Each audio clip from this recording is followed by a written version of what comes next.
Well, good morning, everybody. Thank you so much for joining us. This is our third presentation on early education and care funding and policy in the FY 2025 budget development process. Today, we're going to be focusing specifically on the proposals that we saw included in the Senate budget, which was finalized just last Thursday before Memorial Day weekend. And for those of you who haven't joined before, my name is Megan Callahan. I'm the research director at the Massachusetts Taxpayers Foundation. I'm going to be sharing this morning's presentation also with Victoria Bergeron, who is a policy researcher on our team, specifically focused on early education and care funding and policy issues. So I know we have a lot of familiar faces, but just in case anyone is joining us for the first time, a little bit of introduction to who MTF is and some of the work that we do. We are a nonprofit, nonpartisan public policy research organization, and we're probably most well known for the work and the research that we do on the state budget. Throughout the budget development process, we aim to publish both comprehensive summaries of the governor, the House, and the Senate budget proposals, but also supplement some of those longer reports with shorter briefs and presentations like this that allow us to dive more specifically into certain policy and funding areas. In addition to that work that we do on the state budget, we also engage in a number of other subject areas, things like housing, transportation, workforce, demographics. And it's through this work that we really aim to try to help shape the long-term policy agenda of the state, but also offer policymakers some thoughtful and hopefully actionable recommendations that can help inform the policy discussions that are taking place. For this morning's presentation, we're going to follow a pretty similar outline to what we've done in presentations on the governor and the House budgets.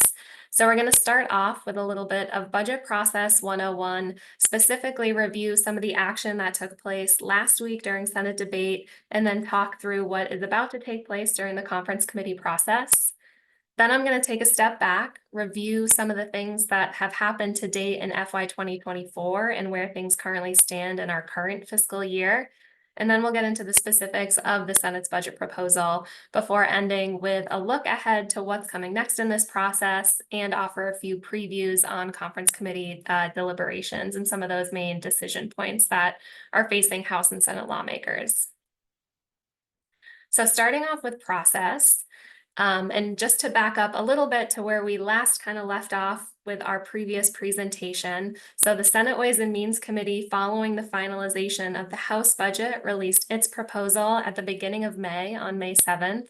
And then from May 20th to May 23rd, senators were debating that proposal. So we now have final versions of both the House and the Senate budgets, which means we can move into the conference committee process. So throughout the month of June and likely into July, budget negotiators are going to be working to reconcile any and all differences between those two House and Senate final budget proposals, with an ultimate goal of getting the final conference report to the governor's desk by July 1st. To quickly recap some of the action that we saw took place last week during the Senate debate process. Senators had filed 1,100 amendments to the Senate Ways and Means Committee proposal. And after 3 or 4 days of debate, depending on if you count Monday when they started with kind of their pomp and circumstance, their speeches, 475 of those amendments were ultimately adopted. 400 of them were rejected, and 225 had been withdrawn from consideration. In total, through the adoption of some of those amendments, about $90 million in new spending was added on the Senate floor, and the majority of that spending was in support of earmarks, so specific funding within line items for different communities, programs, or projects across the state. And about 40% of that funding was in support of more programmatic, statewide increases, things like new line items. These trends are pretty consistent from year to year. It's typically pretty common to see a little less than half of the amendments filed to either the House or the Senate budgets ultimately adopted during debate. And this amount of new spending that was added on the Senate budget is also pretty consistent with historic trends that we'd seen coming out of the Senate in years past too. I think in the 3 years prior to FY 25, about $80 million in new spending had been added on the Senate floor. So now that we're moving into the conference committee process, I thought it would be helpful, just in case we have anyone on the call kind of going through this unique aspect of the process for the first time, to answer up front a couple of key questions. Things like, what is a conference committee? Who's leading the conference committee work? And what does the work of the conference committee actually look like? So a conference committee is an appointed group of typically 6 legislators, 3 members from the House, 3 members from the Senate. And this group is tasked with reconciling any and all differences between 2 legislative proposals before ultimately crafting a compromise bill that gets sent to the governor's desk for approval.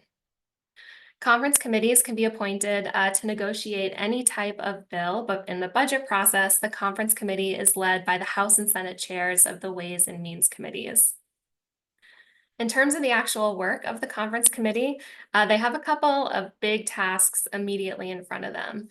So the first thing that the Ways and Means Committee teams are going to be responsible for is identifying every single difference and every similarity between the 2 proposals from the House and the Senate.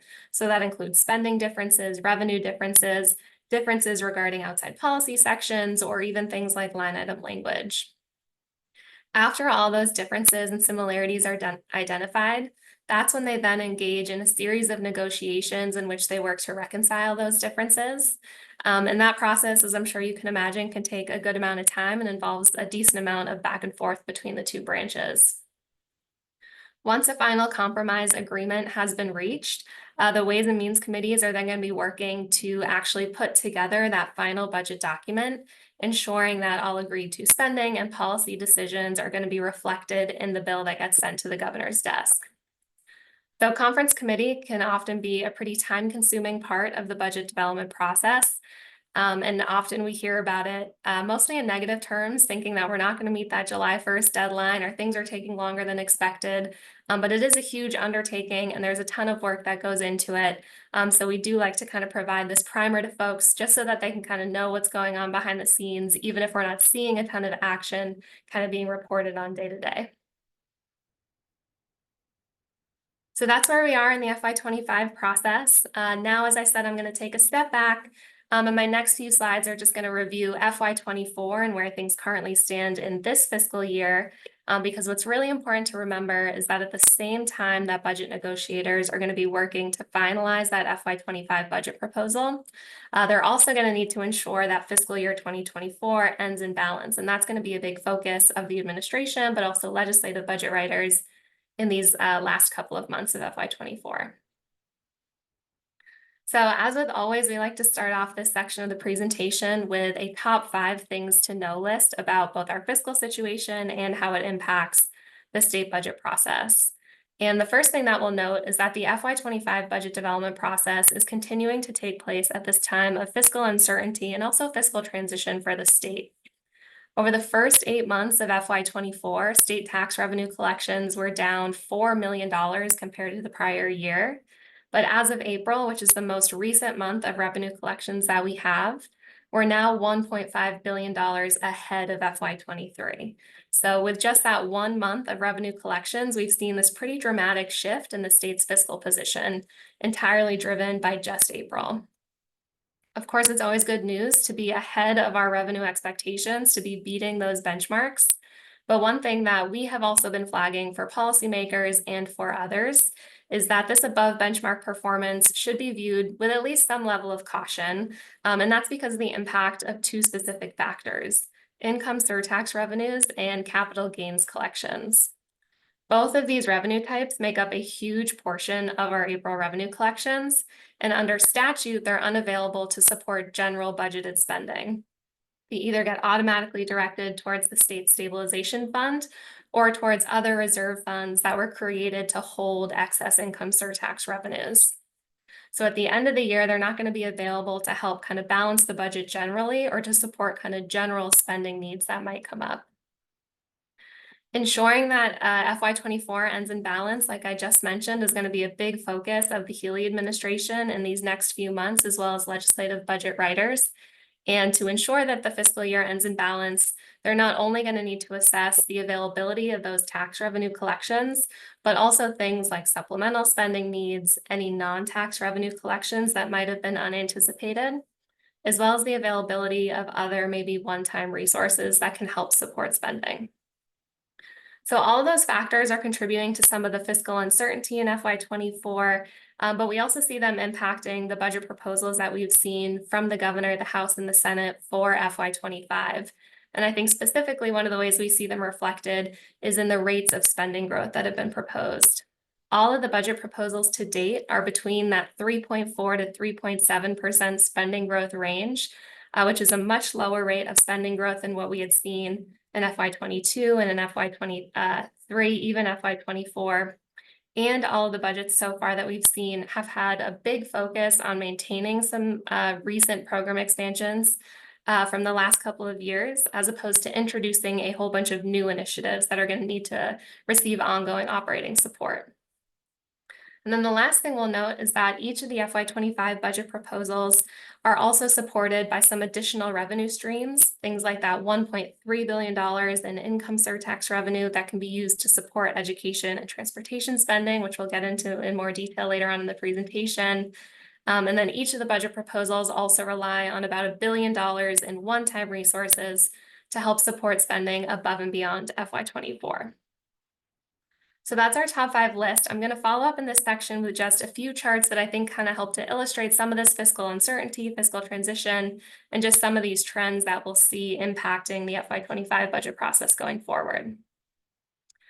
So this first chart, we're illustrating how revenue collections to date in FY24 have really fluctuated, both compared to FY23, but also compared to what our expectations were when we set them back at the beginning of the fiscal year. So I'll point your attention specifically to the yellow bars in this chart. So these are what are comparing actual revenue collections in FY24 to last year, FY23. And what you can see is that between July and December, we were actually running slightly ahead of where we were at the same time last year. Then from January to March, we started to fall below last year's pace. And in the month of April, we saw this huge explosion of revenue collections, which not only pushed us way ahead of where we were at this point in FY23 by about $1.5 billion, but it also brought us much, much closer to where we would have expected to be at this point in the fiscal year back when we were crafting the FY24 budget.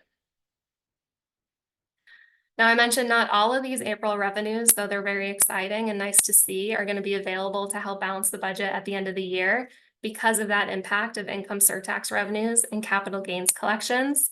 But some portion of them ultimately will be, and that is likely to alleviate some of the pressure that I'm sure the Healy administration had felt kind of prior to April when they were looking at kind of the task ahead of them to close the books on FY24. So with this chart, what we wanted to do was help demonstrate some of that positive impact that April revenues have had on the state's fiscal position. So at the far left-hand side of the graph, you'll see our original benchmark growth projection, which was 4.1%.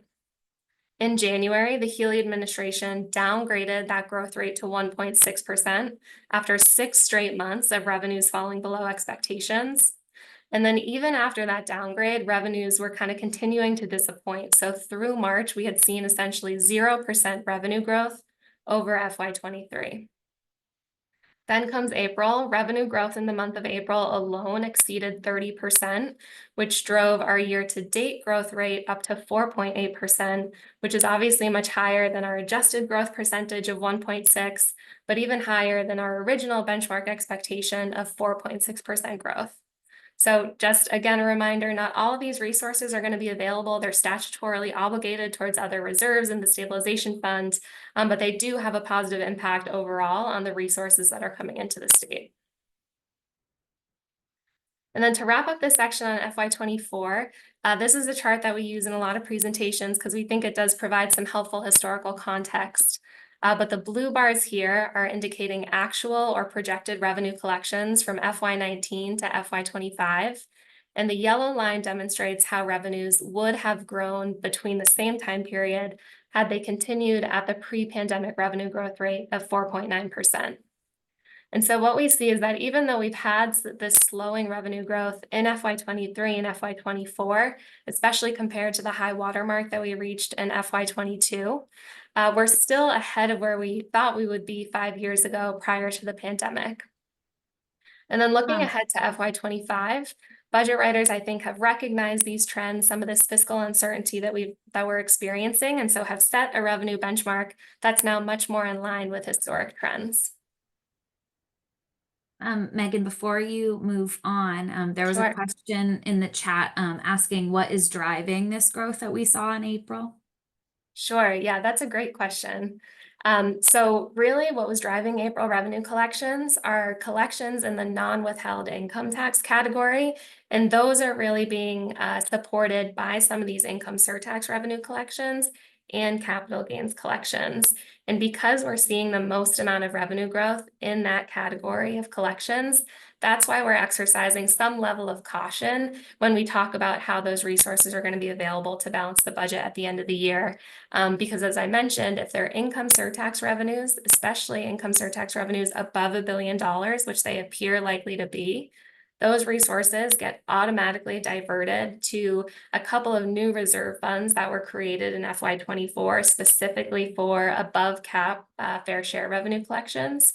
And if they're capital gains collections, if they're above a certain threshold, they also get automatically diverted towards the state stabilization fund. So that's really what we're seeing driving April. Great question. Thanks, Megan. All right, any other questions on FY24 before we turn to the FY25 Senate budget? All right. So all of that context on FY24 we do think is really helpful as we then look at the FY25 budget development process, and specifically as we kind of review what the Senate did. I'm going to start off with this section with another top 5 list. I'm going to talk high level about revenue and resources and spending themes that we see in the Senate budget. And then I'm going to turn it over to Victoria to get into some of the specific details that we see for early education and care in the Senate's proposal. So the first thing to note about the Senate final budget is that it includes about $58 billion in total line item spending. That's a $2 billion or 3.6% increase over FY24. It's about $9 million more than the House, and actually $50 million or so less than the governor. The Senate budget continues to reflect $1.3 billion in spending, supported by income surtax revenues, which gets dedicated towards education and transportation. And then it relies on a little over $1 billion in one-time and ongoing new revenue generating initiatives to help again support spending kind of above and beyond FY 2024, even at a time when we're seeing revenue collections start to slow down. Of that $1.15 billion in new one-time and ongoing revenue initiatives, $965 million of them are strictly one-time in nature, so they're available in FY25. They won't be available in FY26. And while that is a number that is higher than the level of one-timers that we've seen in FY24 or more recent years, it is a figure that's actually less than proposed by the governor or the House. And we'll get into some of the specific differences as to why the Senate was able to come in with a lower one-time number. And then lastly, the Senate budget includes 183 outside policy sections. This is after Senate debate. They came out of committee, I think at around 103 outside sections. They added a decent amount on the floor. And we're going to get into some notable proposals that they include related to early education, but also some notable ones related to higher education and healthcare as well. So turning now to the revenue and resources used to support spending in the Senate budget. The revenue foundation for the Senate budget is the same consensus revenue figure that we reviewed earlier and that was relied upon by both the governor and the House. That's that $40.2 billion revenue figure. And again, while this is an increase over the revised revenue benchmark that was put in place by the Healy administration back in January, it does actually represent a decrease compared to the revenue figure that was used to build the original FY24 budget. And this is an important point that I think we've been emphasizing for folks because it's obviously a challenge to build a budget using fewer tax revenues available to you than in the year before. But it's also a challenge because it's just a new experience that budget writers have in FY25 compared to earlier years.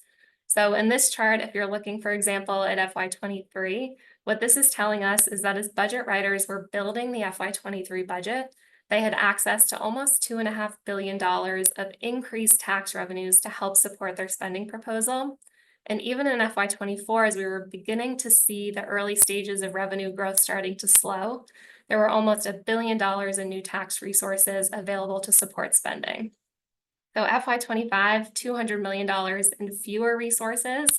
And as a result, I think we see a couple of unique things, both that reliance on one-timers and new ongoing revenue generating initiatives, but policymakers do also benefit from an increase in the availability of surtax revenues in FY25 compared to FY24. So very quickly, because I've talked about surtax revenues a couple times now, the cap was set at $1 billion in FY24, increased to 1.3 in FY25.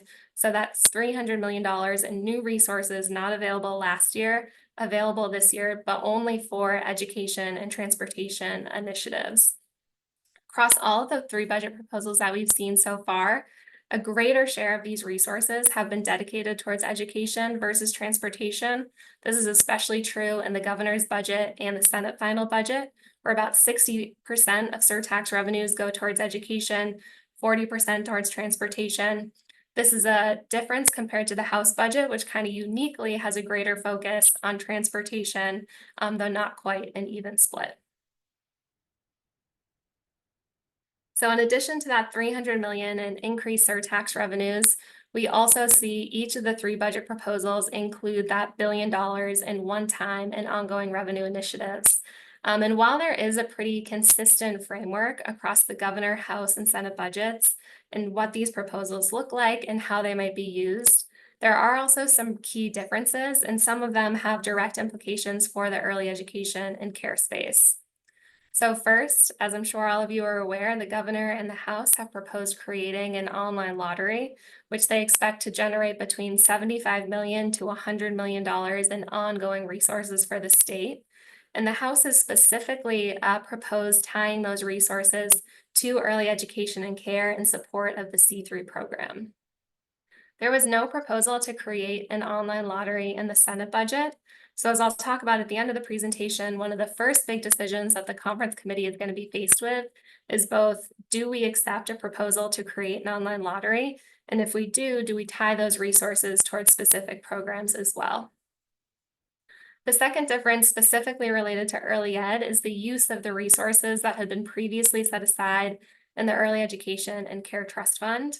Both the governor and the Senate had proposed using all of the remaining resources in that fund, $265 million, again in support of the C3 program, whereas the House held back $65 million remaining in the trust fund that could be used for future years. So that again is going to be one of the first decisions that I think conference negotiators are going to have to think about. What are the resources that we want to take from this trust fund to support our spending proposal in FY25? And then my Megan, last, oh, sorry. we had a good question in the chat about the surtax that I wanted to lift up. So Sure. as you mentioned, for FY 2024, they had a cap of $1 billion, and this year it's 1.3. Is there any kind of scenario where we could see that cap growing given current surtax collections, or is that probably going to stay put for now? Sure. So I guess just based on our experience in FY24, which was the first time that this cap was put in place, it would be surprising to me to see them kind of deviate from that $1.3 billion cap. I think until we have a few more years of surtax collections under our belt in which we can kind of assess what they're going to look like on a more ongoing basis, I would be surprised to see them increase that cap or do something different than what they had agreed to back in January. So setting that cap is part of the consensus revenue process, which takes place sometimes in December, sometimes in January. They set it at the same time that they agree on that consensus revenue foundation. And they set the cap purposefully lower than what they expect total surtax revenue collections to be. And in part, I think that's to provide a little bit of buffer room as we're in these early years of surtax revenue collections and implementation of the surtax. I think there wanted to be some level of certainty that we're going to use surtax resources to support a level of spending in the state budget that can be sustainable over time. And until we have a few more years of collections where we can more accurately assess what the collections are going to look like on an ongoing basis, I think they wanted to set the cap lower and then potentially dig into maybe some of those excess collections through a different process later on. Mm-hmm. Yeah, Great question. Very helpful.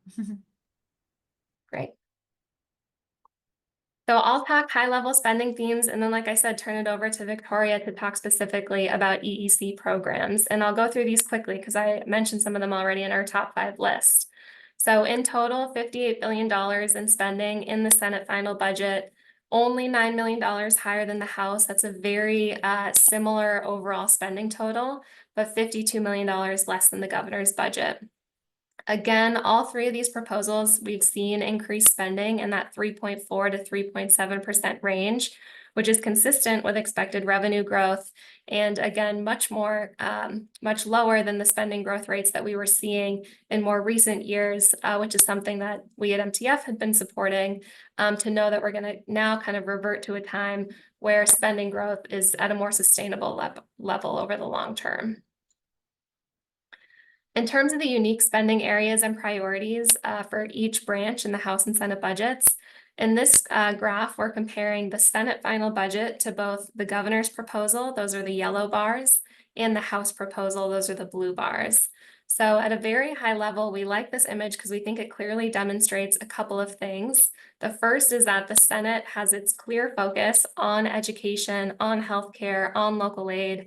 Particularly, this is true when we think about their creation of a free community college program or an increase in things like unrestricted general government aid that flows directly to cities and towns. And then you can see in the House budget, and this is true of the governor's budget as well, there's a little bit more of a focus on things like workforce, transportation, energy, and the environment. And in the case of the House, I think this is really exemplified by their dedication of about $550 million in resources directly to the MBTA. So in total, only that $9 million difference between the House and the Senate budgets. But it's important to keep in mind that that slim margin of difference between the 2 proposals at a high level can mask some pretty significant divergences among these different policy areas when you kind of lift up the covers and see where they're investing their money. But we'll talk about that as we get to conference later on in the presentation. Now, like I said, I'm going to turn it over to Victoria. Thank you, Megan. Hi, everybody. Thank you for being here on this rainy morning. I'm just going to run through first some high-level slides on the Senate's early ed investments before doing some deep dives on C3, CCFA, and several other notable programs. And then, as Megan kind of gave a preview of, we'll turn our attention to what to look for during conference. You can go to the next slide, Megan. So here are top 3 big picture things to know about the Senate's EEC budget proposals. The Senate allocates a total of $1.58 billion for EEC programs in FY25. This is $1.5 million above the governor and just slightly higher than the House's appropriation for EEC. Out of the $1.58 billion, the Senate dedicates $310 million from income surtax, fair share revenue for early ed programs, notably like the other proposals did as well, using surtax to partially fund C3 for the coming year. And they also, as I'll dig into, use it to expand CCFA.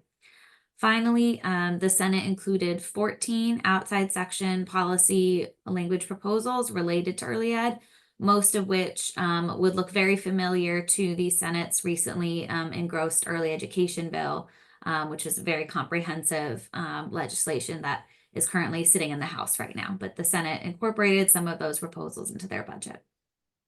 Next slide. So this is just a chart, again, breaking down some of the resources that Megan already highlighted, but the Senate, again, uses $310 million from the income surtax, and the remaining $265 million from the high quality EEC trust fund for early ed investments. The surtax funds are used primarily to support the C3 grant program, expand the Commonwealth Preschool Partnership Initiative program, increase provider rates, annualize some provider rates, and again, to support the expansion of income eligible CCFA requirements. Next slide. So the Senate's investment for FY25, again, is slightly higher than the governor and the House proposals for this budget, and continues this trend that we've been seeing of increasing funding for the department.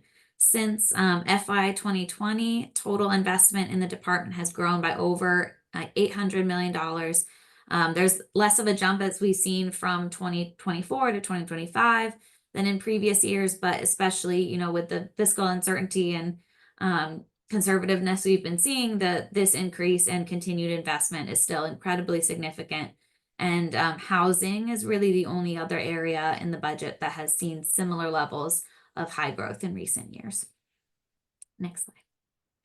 So next we'll get into the details of some of the Senate's proposals, but this slide gives a quick snapshot of the budget distribution of resources within early ed, showing non-income surtax spending and then income surtax spending as well. So I'll break down the big ones coming up.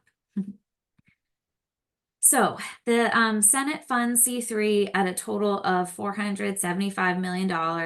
Like the governor and the House, that total number stays the same.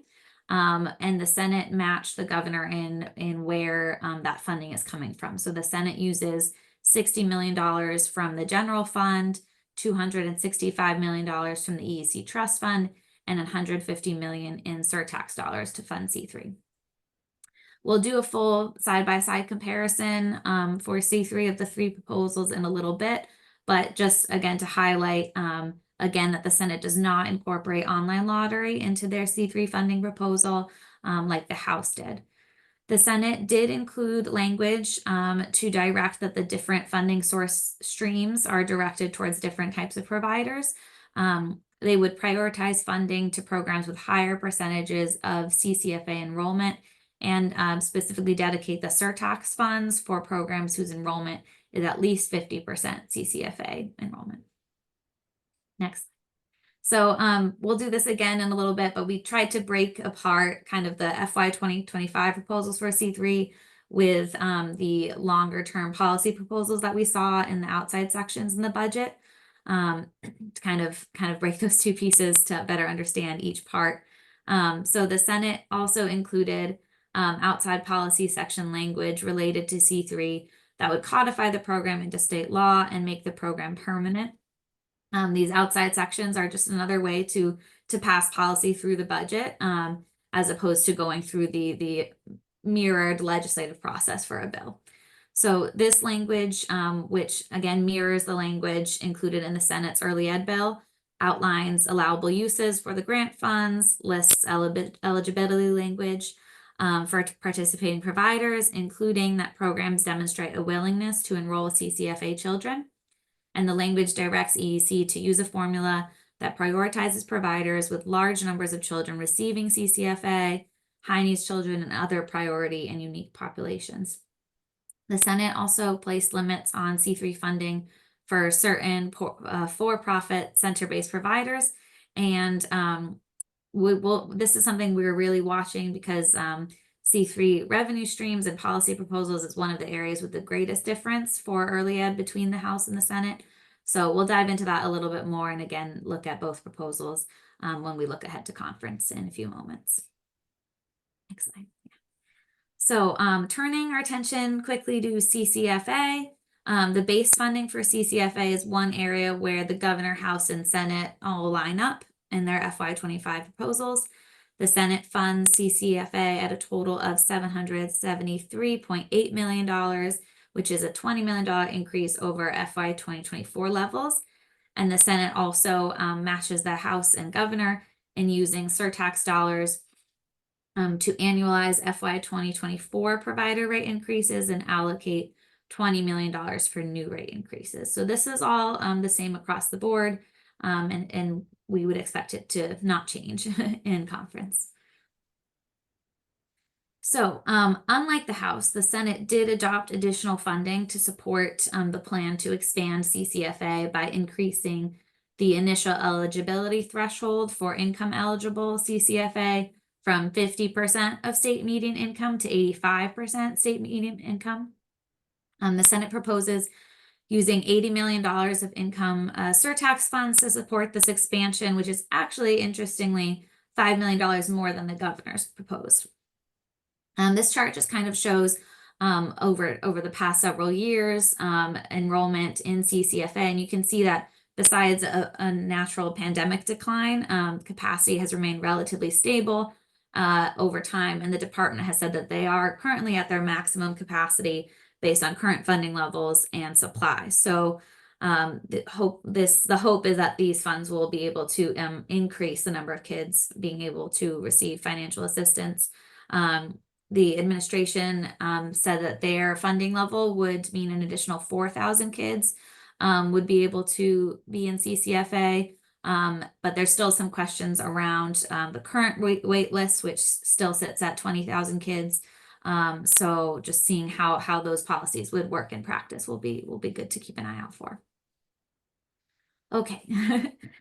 So the Senate also included outside policy language related to CCFA, which would codify the program into state law. They would make provider reimbursement rates based on enrollment rather than daily attendance.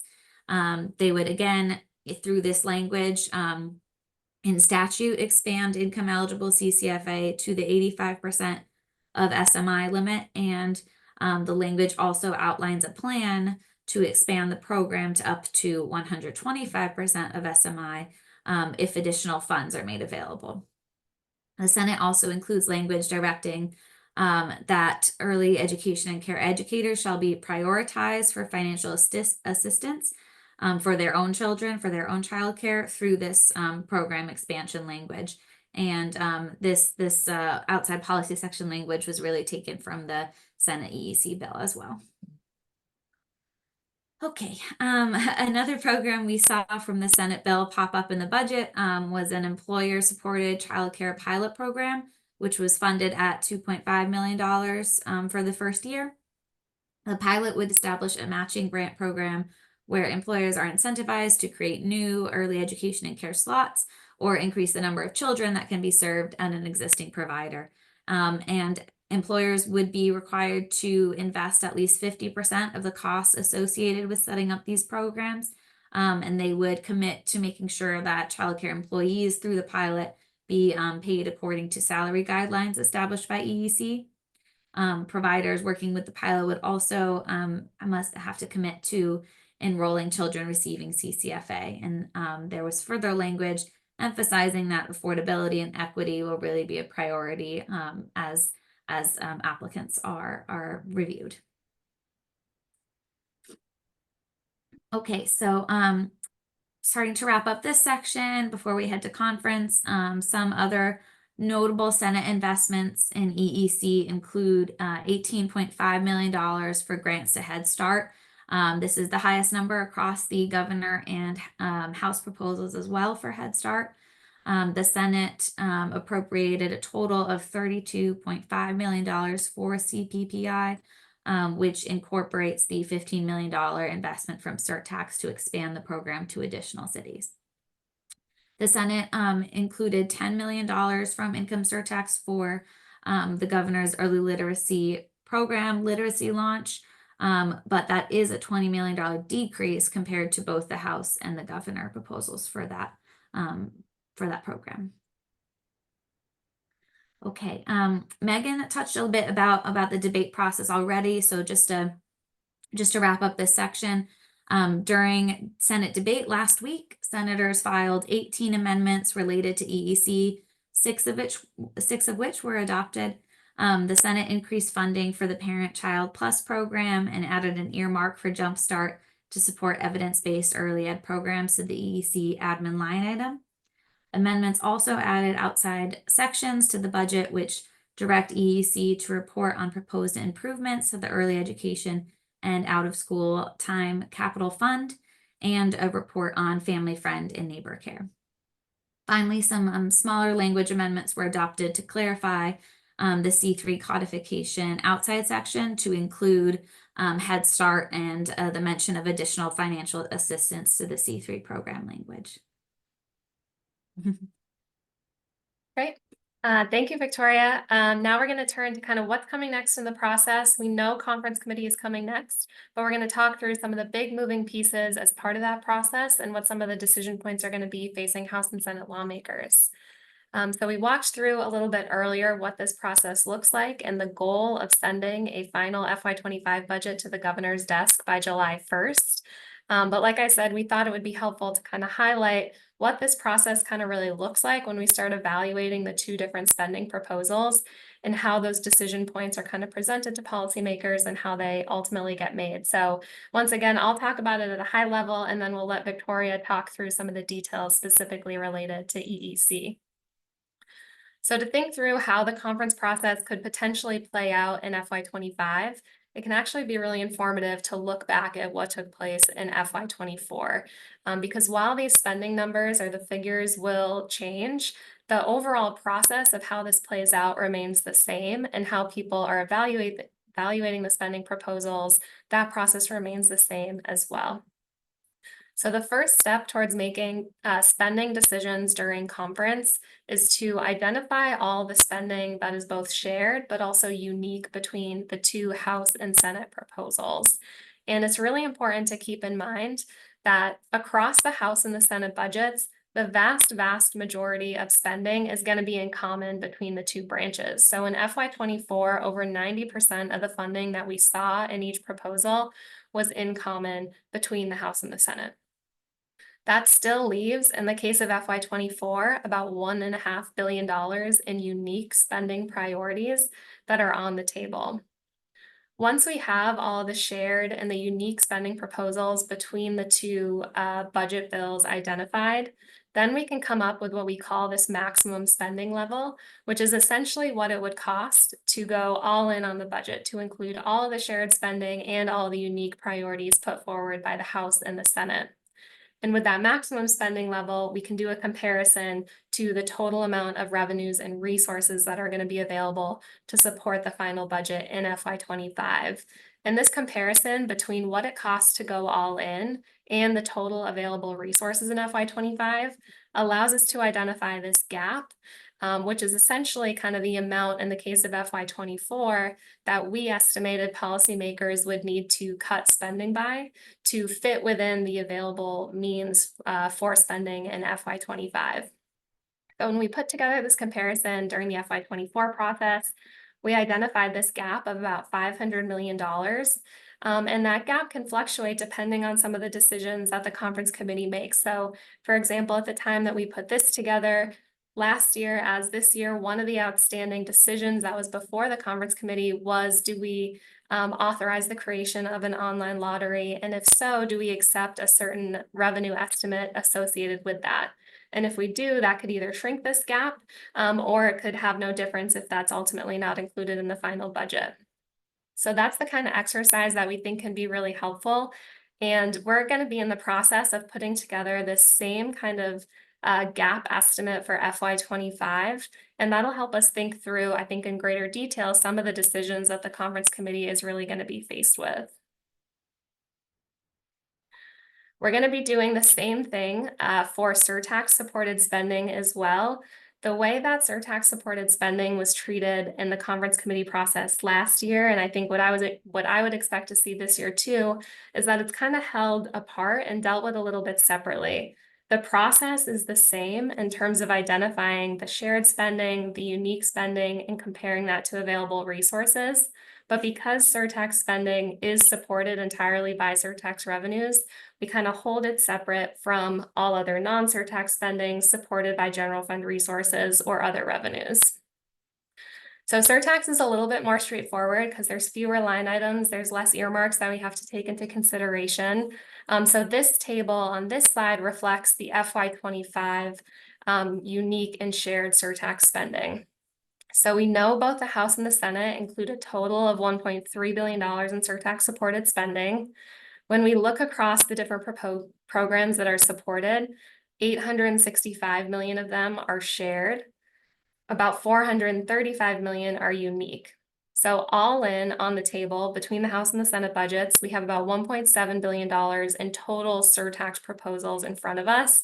And that's obviously much greater than the $1.3 billion spending cap that we talked about earlier and that I know folks had questions on.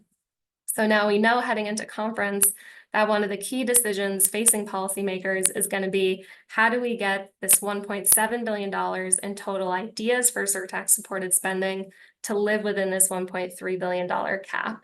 And so that means that some programs might not ultimately be included in the final budget at the same higher level that we saw included in either the House or the Senate budgets.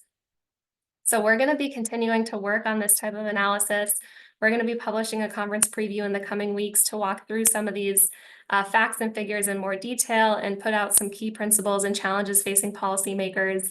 But hopefully this is a helpful way to at least begin thinking about how budget negotiators approach these decisions, identifying unique and shared priorities, comparing them to the amount of revenues that are available to support spending, and then thinking through what types of decisions will need to be made in order to live within those available resources.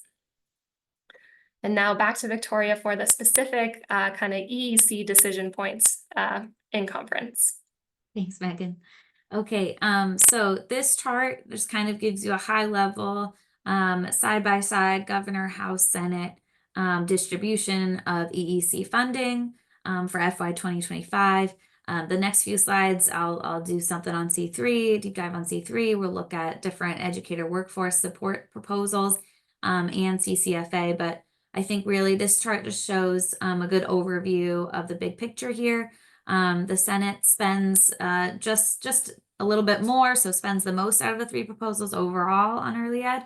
But they do leave out some programs that the House included, including funding for an early educator scholarship and loan forgiveness program.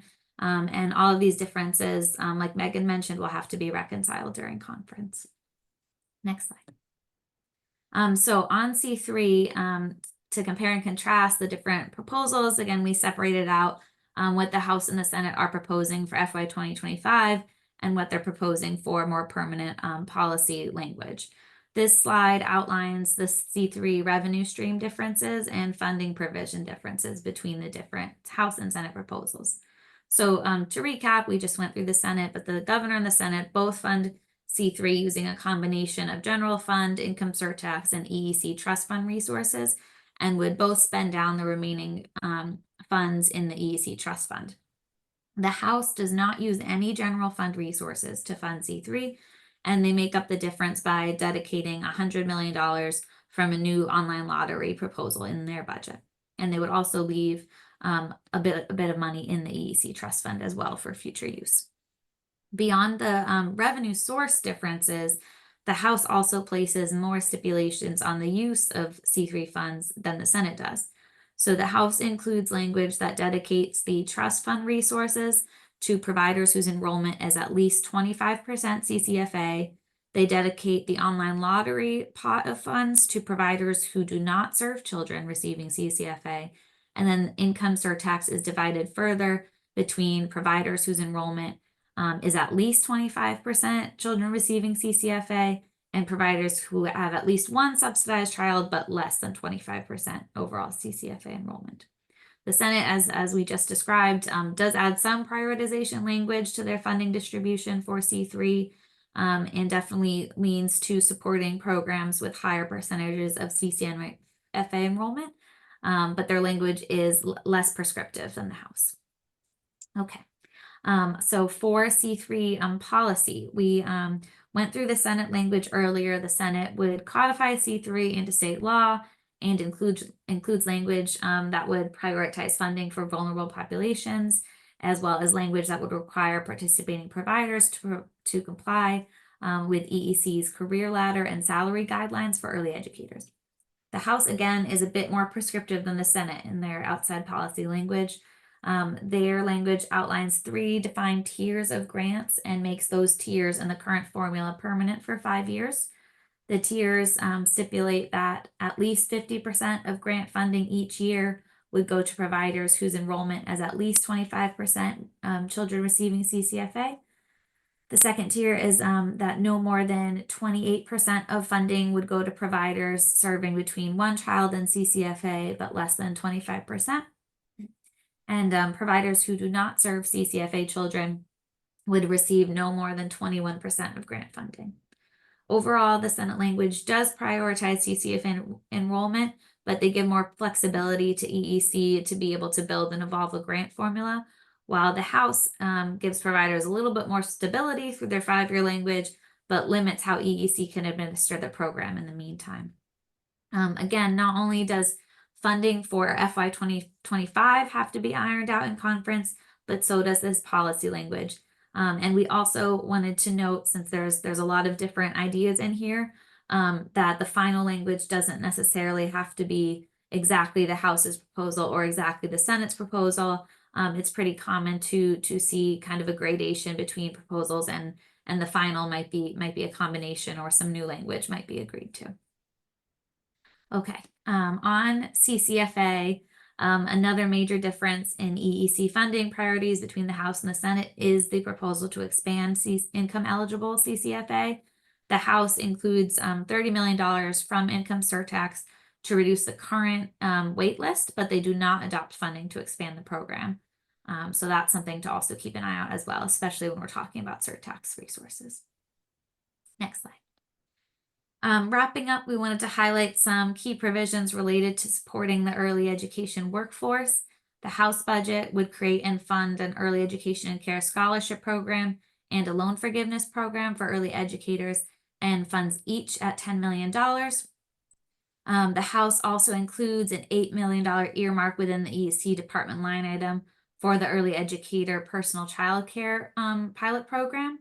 The Senate meanwhile includes an outside section directing EEC to create a career ladder and salary scale for early educators commensurate with K-12 educators, and ties that scale to several key programs, including C3 and that employer-supported pilot program that we talked about earlier.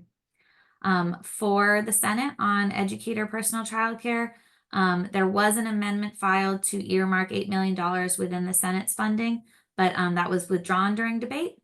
So there's currently no specific allocation for personal child care for early educators, besides saying that they're a priority population in their language to expand CCFA. But because the House included it, we would not be surprised if we still see that in conference as well.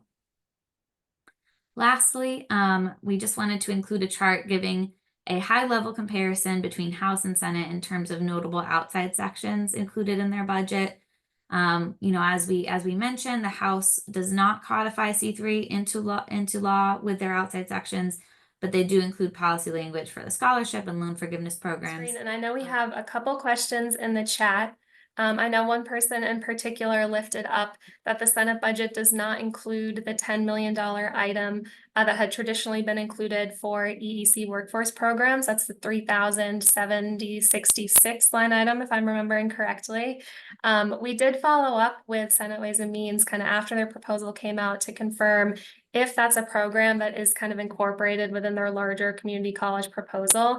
I think that's the intent, that through that community college funding, early educators who previously received support through that program would also be covered. So that's our understanding on that front. Tom, I see you had a question in terms of as we look ahead past 2025. Feel free to come off mute if you'd like, but yeah, it know might be easier. Sorry, it's so wordy. It has to do with the reliance of the EEC trust in all the proposals for C3.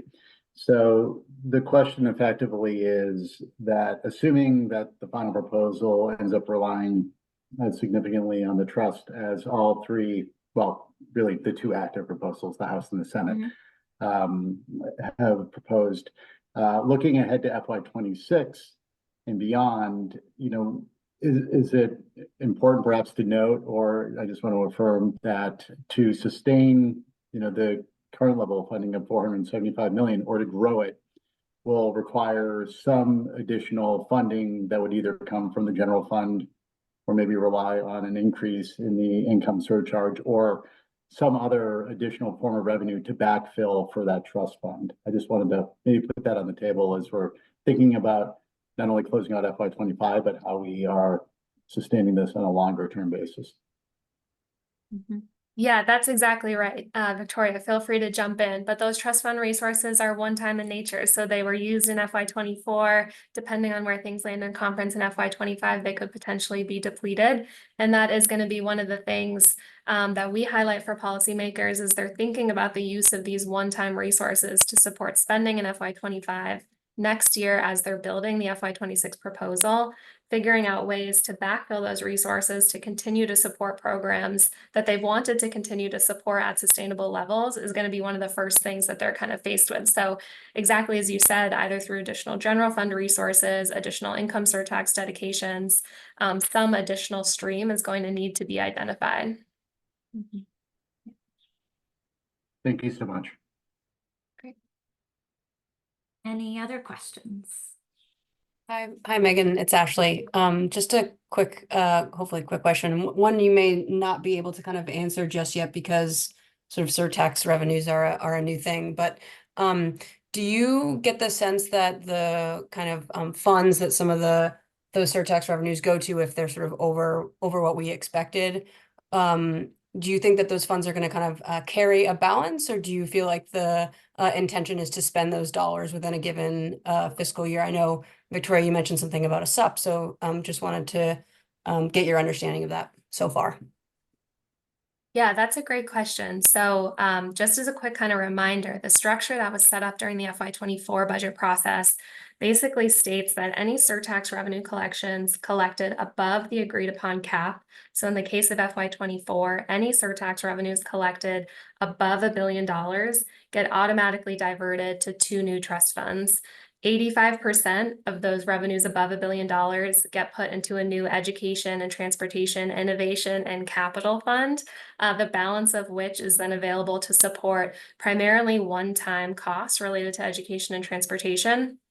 The remaining 15% of above cap collections get dedicated to an early education and care reserve fund. It's kind of like a mini stabilization fund specifically for surtax resources. So I think the expectation in FY24 is that those funds will have a fairly significant amount of revenues directed towards them. I think the latest we heard is that surtax revenue collections to date in FY24 are close to $1.8 billion. So over $600 million would be to get dedicated towards that innovation and capital fund. And I think, we've heard some potential for a future supplemental budget down the line to maybe appropriate some of those resources for one-time costs. But in terms of like if a balance will be held in them, I think we'd expect to see a balance held in that reserve fund. To the extent that they want to spend down all of the one-time resources, I think that's probably still a question that's a little up in the air. And we haven't heard any specifics on exactly when a supplemental budget for those extra funds would be filed, but that's I think the general plan. Great. Well, it's just 11 o'clock. Thank you all so much. As Victoria said, we will share the slides and the recording of the presentation with folks, but really appreciate your time and staying with us throughout the budget development process, and hope everyone has a wonderful rest of their week.